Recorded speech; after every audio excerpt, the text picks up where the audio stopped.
Hello friends, and welcome to Escaping the Mouse with your host, me, Breck Roll. Alright, today we are going to do another Bites and Nibbles with Breck segment. And this recipe today is going to be an Instant Pot recipe. I know how much you all love those. Today what we're going to do is we are going to prepare Buffalo Wild Wings in the Instant Pot.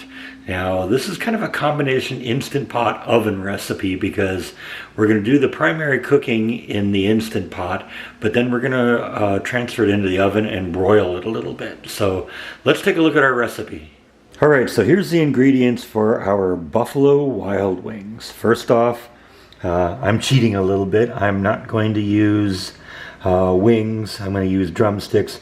Wings just don't have enough meat, and I think it's too much work for too little gain, so I'm going with drumsticks. Forgive me, I like a little bit of meat when I'm eating wild wings here. So I'm going to go with 4 pounds of chicken drumsticks, some salt, a little bit of water for the Instant Pot, some cayenne pepper hot sauce, some Worcestershire sauce, some butter, a little light brown sugar, and for this recipe you're actually going to need a steamer basket. Now these things are available all over the place. I've seen them at H-E-B, I've seen them at Walmart.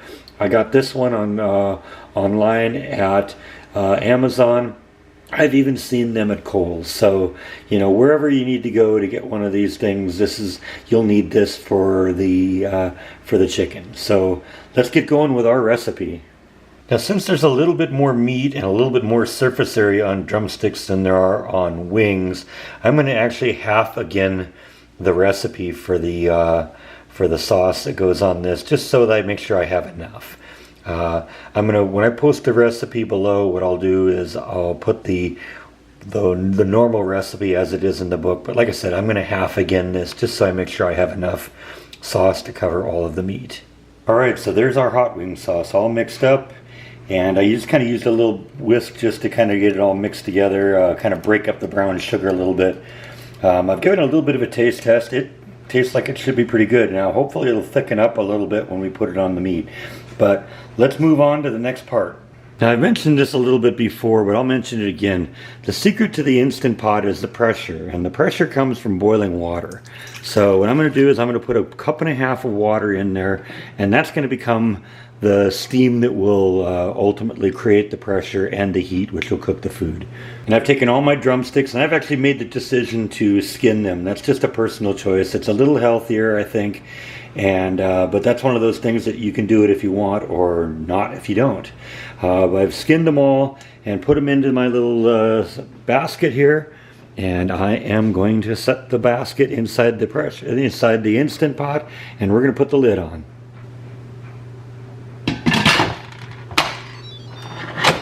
And lock it into place. Now the recipe specifically says put the Instant Pot into manual mode. Well, mine doesn't have a manual mode, but it has pressure cook. So I'm going to do pressure cook, and it's already set for 10 minutes. If it wasn't, I'd press these arrows to change it to 10 minutes.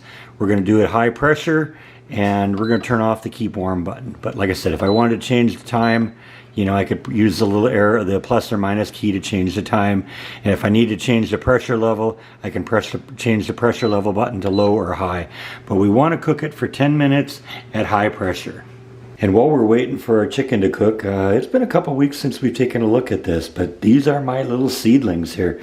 These are my tomatoes over here, and my jalapenos over here. A few more weeks, these things are going to be ready to go in the ground.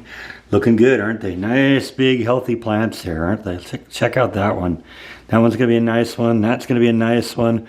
Yeah, what I'm doing is I'm finding that the ones that are closer to the window are getting a little bit more sun, and they're growing a little bit bigger. So what I'm doing is trying to take some of the smaller ones behind and move them forward from time to time so that they all get a little sun and they all kind of get nice and big. But yeah, they're all doing real good here. Those are my jalapenos. Those are going to be, we're going to be using those in salsa in a few months. So looking forward to that. And yeah, seedlings are going great. And it's usually Byte that's showing us his butt, but today it's Nibble.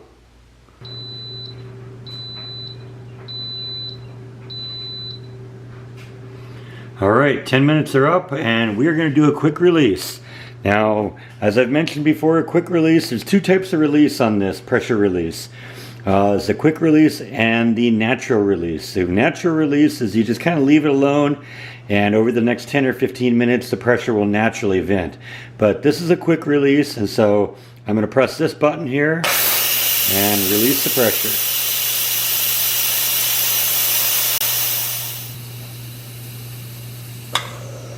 And when the little red button pops down, the pressure is released. Next thing I'm going to do is I'm going to untwist the lid and lift it up. Now you want to keep an eye on this, because you're going to get a lot of steam that kind of accumulates on the inside. So what I kind of do is I tip the thing, you know, over the lid of over the pot there, so that any of the steam condensation drips into the instant pot and not all over the counter. Set that thing down. And we're going to pull our chicken out. Be careful, that thing is often hot. And we're going to set this down over here for a minute, because next thing I got to do is I got to preheat the oven.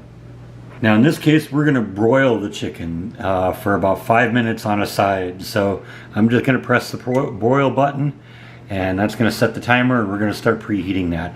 And while the oven is preheating, we're going to transfer the chicken onto a cookie sheet, and we're going to baste it with our hot sauce. And I'm basically just going to take each of the chicken wings out of the basket and place them onto the grate. What I've done is I've actually, ouch, that's hot.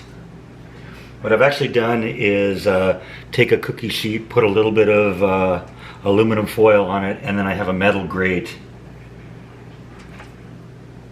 Next I'm just going to use a baster, and I'm going to baste my chicken on one side with a nice healthy coat.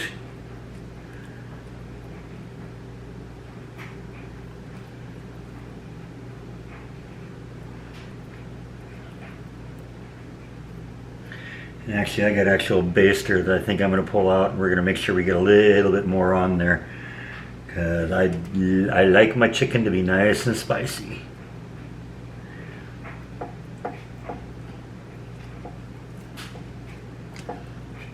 And I'm just going to do this, I think, here.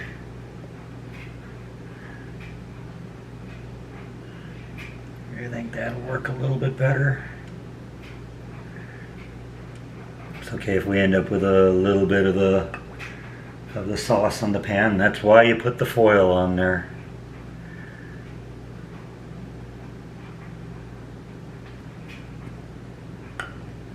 Just a hair more on that one.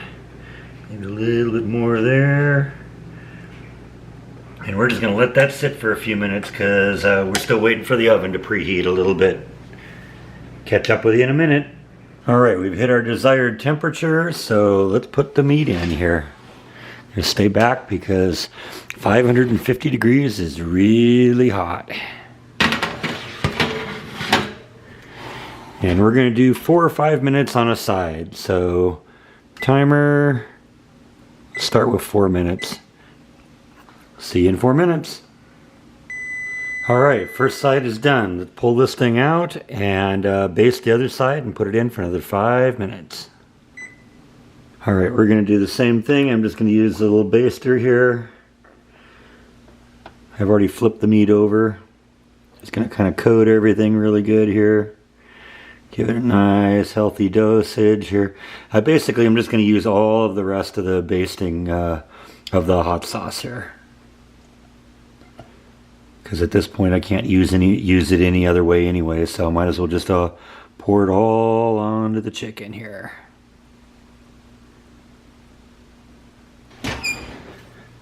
And back into the oven for another 5 minutes.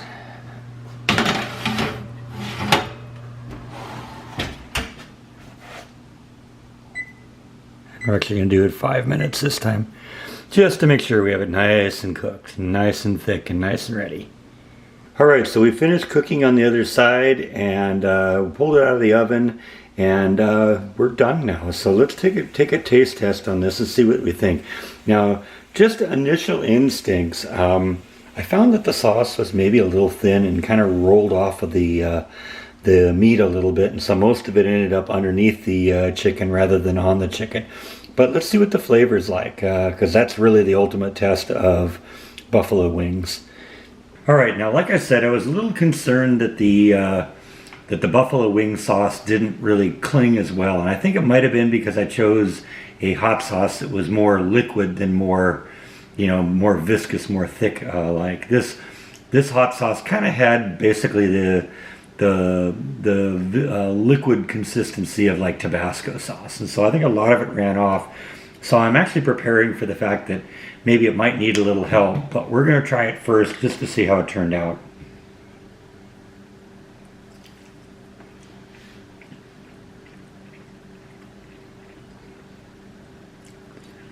Yeah, the chicken is very tender, but it doesn't really have a whole lot of bite to it. So like I said, the problem may be just that I have to go with a thicker sauce in the future. But like I said, what we're going to do is we're going to augment it with this, and this will definitely bring it up to the level we want. I've done this stuff before. I love this stuff. And maybe in the future, this is what I need to be using for my hot wing sauce rather than the homemade stuff. I always get a little bit leery when brown sugar is an ingredient anyway. Sometimes the reason they do that is to thicken the consistency up a little bit, but other times, it makes it kind of sweet tasting, and I'm not really into sweet when I'm into tangy. So,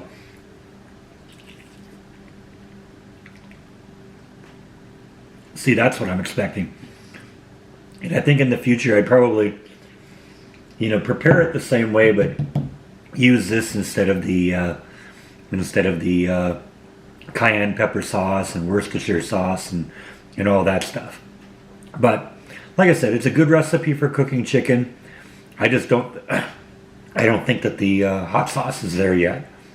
So, maybe a maybe on this one. Maybe if you're not really into really spicy buffalo wings, this might be an option for you. But I think in my choice, I would probably say I probably wouldn't try this one again and instead use this sauce. So anyway, they don't always work out, but like I said, it's a good way of cooking chicken, and I don't really have any objection to the chicken itself.